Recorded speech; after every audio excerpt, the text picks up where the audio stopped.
अभिनंदनम, अभिवादनम, सुप्रभातम और स्वागतम। सुप्रभातम का एक और नया अंक लेकर मैं हूं सुप्रभात की वेला में आपके साथ उपस्थित नारायण दत्त मिश्र।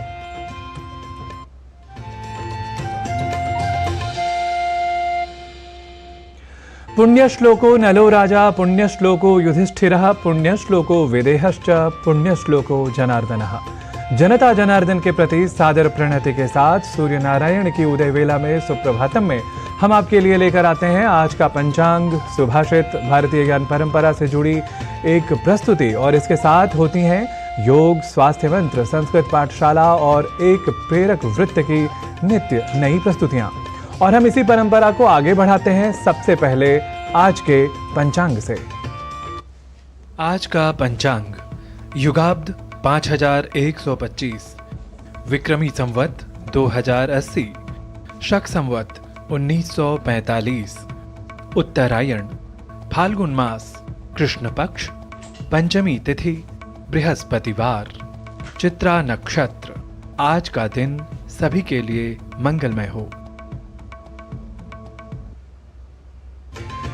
समय की पहचान कर या वर्तमान को समझकर ही हम अपने हित साध सकते हैं, अपने लक्ष्य प्राप्त कर सकते हैं और इसके लिए हर कार्य में कुशलता तो होनी ही चाहिए। साथ ही अपने कर्तव्य को एकाग्रता के साथ पूरा करने की भी हमें आवश्यकता होती है और यही सुवचन या प्रेरक कथन या कहें सुभाषित अपने इस प्रभाग में, अपने सुभाषित प्रभाग में 3 भाषाओं के माध्यम से सुनने और अमल करने को अब प्रस्तुत है।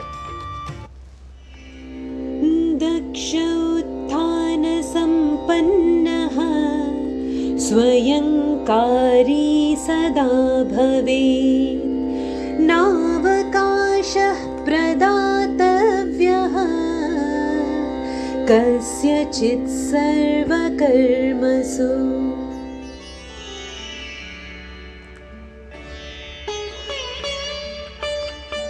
सदा दक्ष, उद्योगपरायण और स्वयं काम करने वाला बनना चाहिए। अपने सभी कर्तव्यों के पालन करने में दूसरे को स्थान या अवसर नहीं देना चाहिए। One must always strive to be skillful, hardworking and self-reliant. One must never give a chance to others to find lapses in your duty.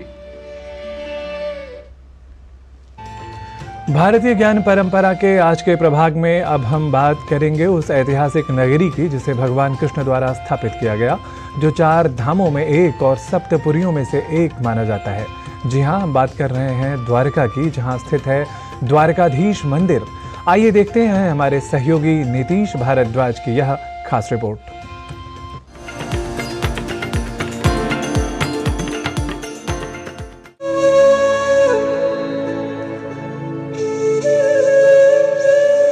Bharat विश्व की प्राचीन सभ्यताओं की भूमि। इसके पश्चिमी तट पर लगभग 65,000 स्क्वायर किलोमीटर तक फैला गुजरात का सौराष्ट्र। एक तरफ मरुभूमि, दूसरी तरफ हरियाली और 3 तरफ अरब सागर। ये वो क्षेत्र है जहां बसती है एक ऐतिहासिक नगरी द्वारका।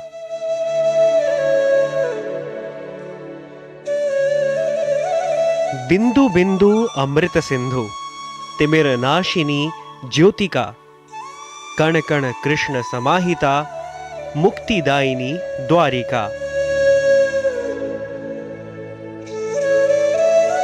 गोमती नदी और अरब सागर के संगम पर बसी विश्वास और इतिहास को जोड़ती द्वारका।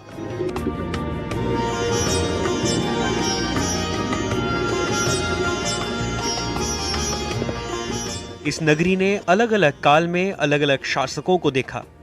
गुप्त वंश से लेकर राजपूत, मराठा, मुगलों और अंग्रेजों तक। भारत के 4 धामों में से एक, 7 सबसे पवित्र नगर, सप्तपुरियों में एक। हिंदू धर्म ग्रंथों के अनुसार इन सप्तपुरियों का भगवान से कोई न कोई संबंध रहा है और आज भी उनका तेज यहाँ अनुभूत होता है। और द्वारका तो इन ग्रंथों में मोक्ष का द्वार माना गया है, जिसे श्री कृष्ण ने बसाया है। भगवान विष्णु के 8वें अवतार कृष्ण के कई नाम और कई रूप हैं और उनका हर रूप पूजा जाता है। ऐसा माना जाता है कि भगवान कृष्ण इस नगरी की स्थापना के लिए उत्तर प्रदेश के ब्रज से यहाँ पहुंचे थे। ये गोमती नदी और अरब सागर के मुहाने पर है, जो आध्यात्मिक स्थल को एक सुंदर पृष्ठभूमि प्रदान करता है। ऐसा कहा जाता है कि द्वारका 6 बार समुद्र में डूबी थी और अब जो हम देखते हैं वह उसका 7वां अवतार है।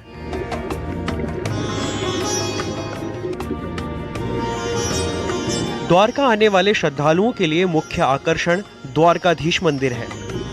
प्राचीन मंदिर का कई बार जीर्णोद्धार किया गया।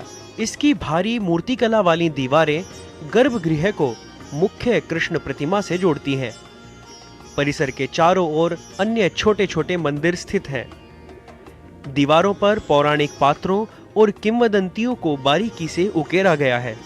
प्रभावशाली 43 मीटर ऊंचे शिखर के शीर्ष पर 52 गज कपड़े से बना एक झंडा है, जो मंदिर के पीछे अरब सागर से आने वाली हल्की हवा में लहराता है। मंदिर में प्रवेश और निकास के लिए 2 दरवाजे, जिनको स्वर्ग और मोक्ष कहा जाता है।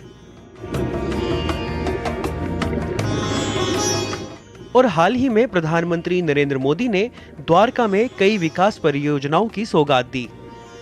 प्रधानमंत्री मोदी ने बेट द्वारका और द्वारकापुरी को जोड़ने वाले सुदर्शन सेतु का लोकार्पण किया। प्रधानमंत्री ने समुद्र में समाई हुई द्वारका के दर्शन किए, साथ ही द्वारका के लोगों को भी संबोधित किया।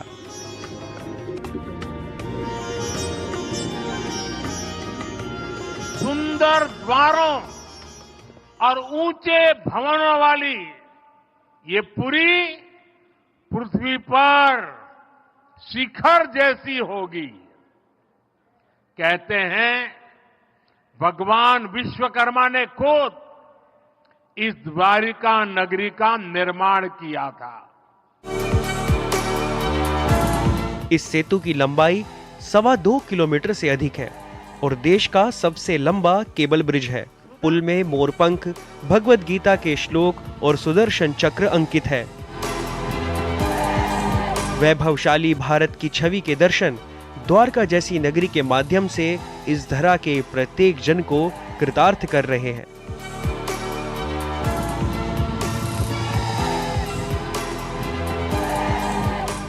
Nitish Bharadwaj, DD news.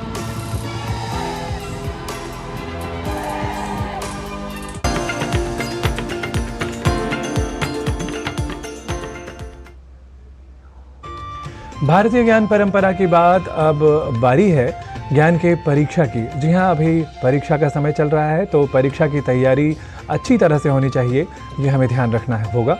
अक्सर छात्रों के इन दिनों न केवल अधिक तनाव होता है, बल्कि आंखों की समस्या से भी उन्हें दो चार होना पड़ता है। आइए अभी देख लेते हैं यह रिपोर्ट और समझते हैं कि पढ़ते समय आंखों के स्वास्थ्य को लेकर किन बातों का विशेष रूप से ध्यान रखा जाना चाहिए।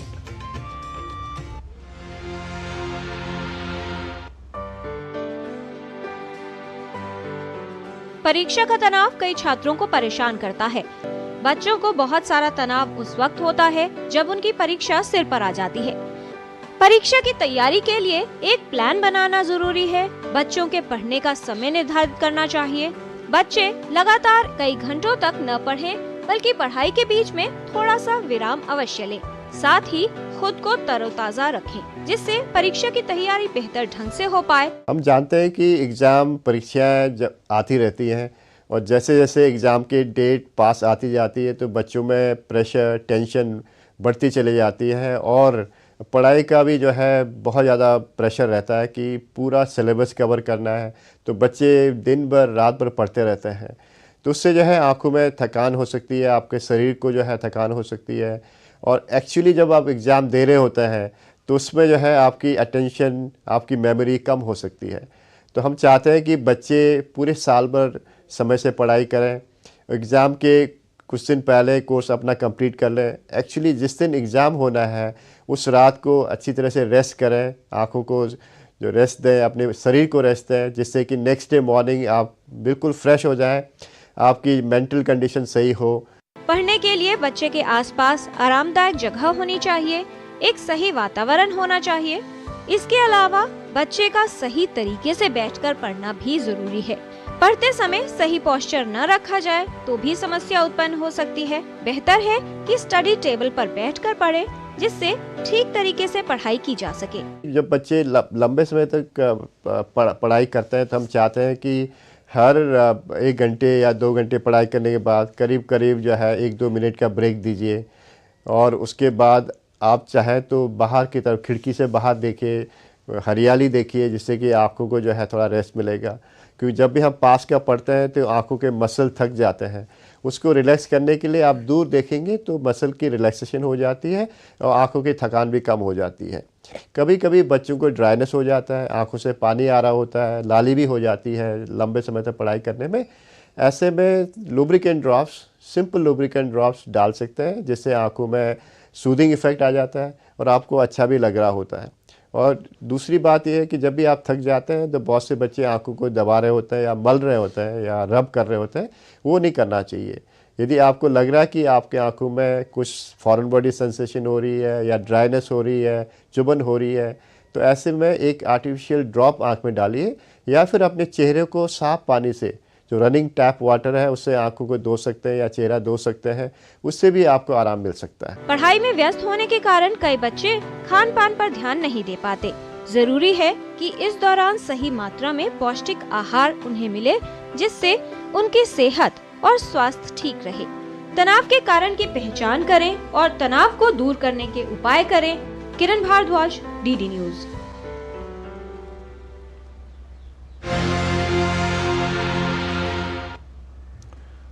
जी हाँ, बहुत प्रसिद्ध कथन है, पहला सुख निरोगी काया, और उसमें भी आंखें तो बहुत ही महत्वपूर्ण होती हैं। आजकल इसी भागदौड़ और टेक्नोलॉजी के युग में जब 24 घंटों में से लगभग आधा समय हम स्क्रीन देखते रहते हैं, चाहे फ़ोन की हो या लैपटॉप की, तो आंखों के लिए कुछ करना तो बनता है। आइए देखते हैं आंखों के लिए की जाने वाली एक योग क्रिया, त्राटक क्रिया। परमात्मा ने हमें आंखें दी, परमात्मा ने हमें एक नई सुबह दी और उसे देखने का सुअवसर दिया। तो ये महत्वपूर्ण है कि हम उस दिन को यूटिलाइज करें, उसके लिए ग्रेटफुल हों और नियमित रूप से योग साधना करें। अपनी आंखों को स्वस्थ रखना आज के समय में बहुत महत्वपूर्ण हो गया। तो आपको करनी है त्राटक की बहुत सुगम सी क्रियाएं, जो आज के एपिसोड में मैं आपको बता रही हूँ। अपने दाएं हाथ के अंगूठे के नाखून के चमकते हुए भाग को आपको देखना है इस प्रकार से। आंखों को अपलक दृष्टि, यानी अपलक दृष्टि से अपने हाथ के नाखून को देखना है और राइट हैंड को राइट साइड ले जाना, धीरे धीरे जहां तक ये क्लियरली विजिबल है वहां तक लेकर के जाएंगे, रुकेंगे यथा सामर्थ्य और फिर वापस ले आएंगे, आँख को बंद कर लेंगे। अब इस ही प्रक्रिया को हम बाईं तरफ से दोहराएंगे। बाएं हाथ को बाईं ओर ले जाना और फिर वापस ले आना। ये था स्टेप 1। अब हम करते हैं स्टेप 2। स्टेप 2 में अपने हाथ को नासिका के नज़दीक, आंखों के नज़दीक लाना, जितना नज़दीक ला सकते हैं। कोई चीज़ बहुत दूर होती है तो भी नहीं दिखती, बहुत पास होती है तो भी नहीं दिखती। फिर इसे दूर ले जाना, आंख को बंद कर लेना, हाथों की स्थिति बदल लेना, फिर बाएं हाथ से इसी को दोहराना, आंखों को बंद कर लेंगे। मूवमेंट बहुत स्लो होनी चाहिए। 4 बार हम इसको भी दोहराएंगे। अगले स्टेप में अपनी आई बॉल्स को टिप ऑफ द नोज पर लेकर के आएं और अपनी आई बॉल से एक बड़ा चक्र बनाएं, जितना बड़ा चक्र बना सकते हैं। क्लॉकवाइज, आंखें बंद, फिर से tip of the nose in anti clockwise circle, चक्राकार स्थिति में वापस आंखों को बंद कर लेंगे। इसको भी आप 4 बार दोनों तरफ दोहराएं। अगला स्टेप बहुत ज़रूरी है। अपनी आंखों को आई लेवल पर टिकाएं और इस तरह से कम 30 सेकंड तक अपनी आंखों को ब्लिंक करें। फिर अपने हाथों की इस तरह से कटोरी बना लेंगे और इस कटोरी को आंखों पर टिका देंगे। आंखें खुली रहेंगी। अंधकार को महसूस करें, गर्माहट को महसूस करें, फिर आंखों को बंद करना, हथेलियों को हटा देना और इस वक्त जो भी रंग नज़र आ रहा है उस पर कलर मेडिटेशन करना। थोड़ी देर इस स्थिति में रुकेंगे, धीरे से अपनी आंखें खोल देंगे। ये थी त्राटक की कुछ बहुत सुगम सी क्रियाएं। इसके अलावा दिन में कम से कम 5 बार बहुत हल्के पानी से अपनी आंखों को धोएं ज़रूर। अपना स्क्रीन टाइम सिर्फ जितना काम का है उतना उपयोग करें। बहुत अधिक स्क्रोलिंग जो हम करते हैं वो हमको नहीं करनी चाहिए। अपनी आंखों को स्वस्थ रखें।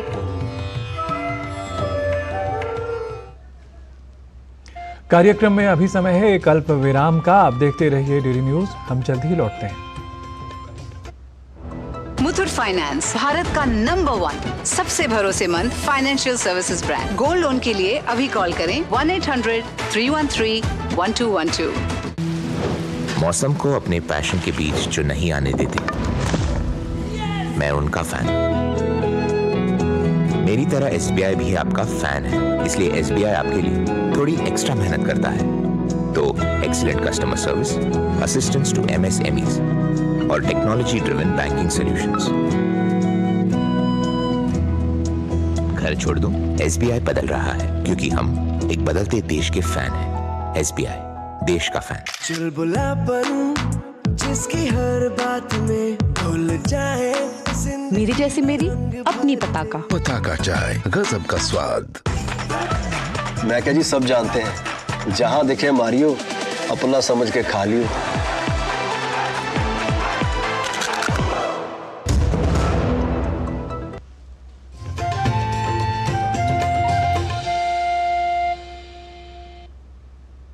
आप सभी का पुनः स्वागत है सुप्रभात की वेला में, सुप्रभातम में।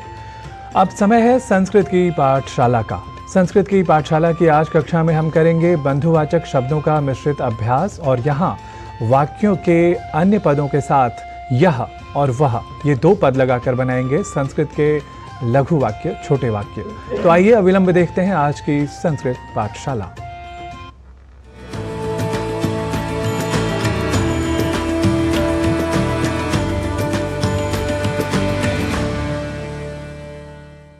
मित्राणि नमो नमः। संस्कृत पाठशालायां पुनः एकवारं भवतां सर्वेषां स्वागतम्। विगत अंकों में हमने बंधुवाचक पदों से संबद्ध पुल्लिंग व स्त्रीलिंग के वाक्यों को अलग अलग बनाना सीखा था, उनका अभ्यास किया था। आज हम उन्हीं पुल्लिंग व स्त्रीलिंग के पदों का मिश्रित अभ्यास करेंगे। मित्रों, यदि हमें वाक्य बनाना हो वह पिता है, यह माता है, तो हम कहेंगे सह जनकः एषा जननी। आप जानते ही हैं पुल्लिंग के लिए हम सह पद का प्रयोग कर रहे हैं और स्त्रीलिंग के लिए सा। यही अगर पुल्लिंग पास है तो एषः और स्त्रीलिंग समीप है तो एषा। तो हमारा पहला वाक्य है वह पिता है, अर्थात पिता दूर खड़े हैं। यह माता है, अर्थात माता हमारे पास खड़ी हैं। तो वाक्य हमने बनाया है सह जनकः एषा जननी। और यदि हमें वाक्य बनाना हो वह माता है, यह पिता है, तो हम कहेंगे सा जननी एषः पिता। आइए उदाहरण से और भी सीखते हैं। पहला वाक्य है वह दादा है, यह दादी है। तो वाक्य बनाएंगे सह पितामहः एषा पितामही। वाक्य है वह नानी है, यह नाना है। सा मातामही एषः मातामहः। वह बड़ी बहन है, यह छोटा भाई है। सा अग्रजा एषः अनुजः।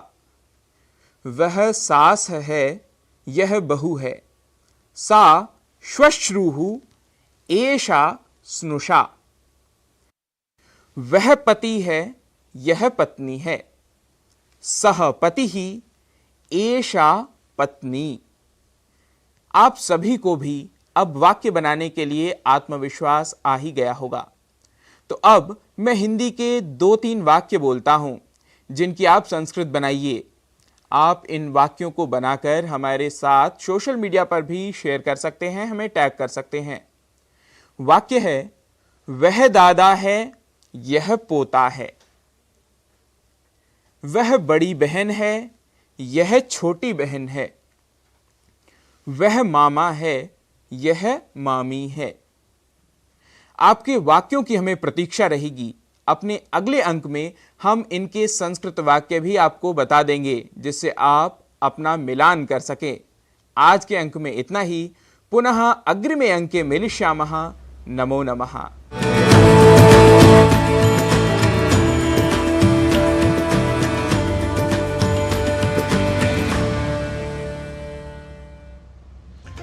अब क्रम है सुप्रभातम में एक प्रेरक वृत्त का।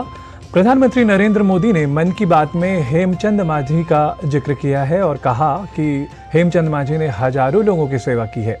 छत्तीसगढ़ के नारायणपुर में गरीब मरीजों की सेवा करते हुए उन्हें 5 दशक से भी ज़्यादा का समय हो चुका है। हमारे देश में आयुर्वेद और हर्बल मेडिसिन का जो खजाना छिपा हुआ है उसके संरक्षण में वस्तुतः हेमचंद जैसे लोगों की बहुत बड़ी भूमिका है। आइए देख लेते हैं यह एक रिपोर्ट।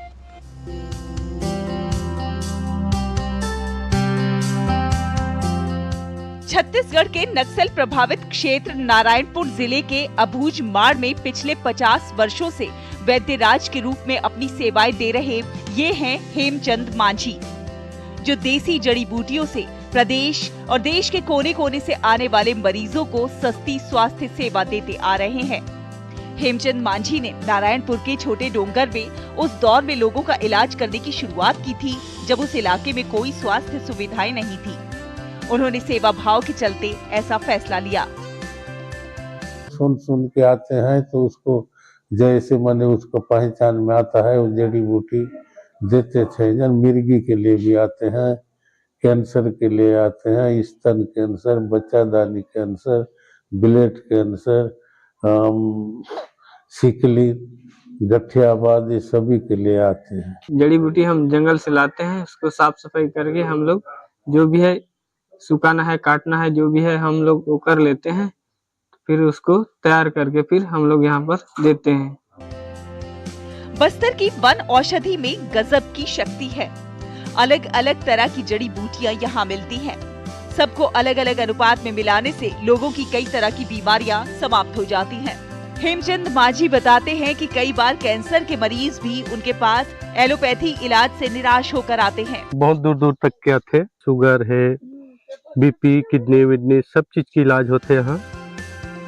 वन औषधियों में उपयुक्त मात्रा में शहद, लौंग और अन्य मसाले डाले जाते हैं।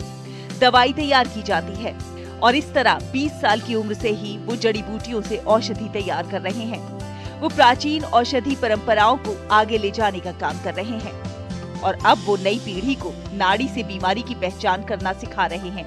वो चाहते हैं कि आने वाली पीढ़ियां इन जड़ी बूटियों के महत्व के बारे में समझे। नारायणपुर से ब्यूरो रिपोर्ट, डीडी न्यूज। तो आज के सुप्रभातम में प्राभातिक प्रभास और ज्ञान प्रकाश की किरणों को बिखेरने के बाद अब समय हो चला है आपसे अनुमति लेने का। कल पुनः सुप्रभात की वेला में सुप्रभातम के एक और नई प्रस्तुति के साथ हम होंगे आपके समक्ष उपस्थित। तब तक के लिए मुझे मेरी टीम के साथ दीजिए अनुमति। नमस्कार।